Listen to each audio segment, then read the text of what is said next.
My name is Nicolas Giacomelli and I am one of the pianists that will play during the final rounds of the Friuli Venezia Giulia International Piano Competition this May in Sacile.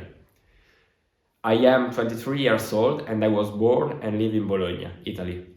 I graduated from the Conservatory of Bologna in both piano and composition, and at the moment I am a student of the Conservatory of Paris and of the Academy of Imola.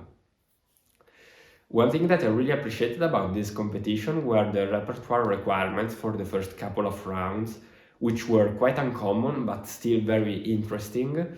For example, with the Scarlatti Sonata or Preludes by Debussy, as well as the suggestion of the Prelude by Giuseppe Molinari, which I really enjoyed learning and which I discovered thanks to this competition.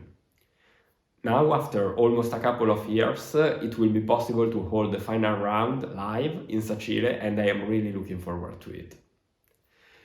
During the third round, I will play Schumann Kreisleriana and Prokofiev 7 Sonata, while for the final round, I will play Tchaikovsky Piano Concerto No. 1.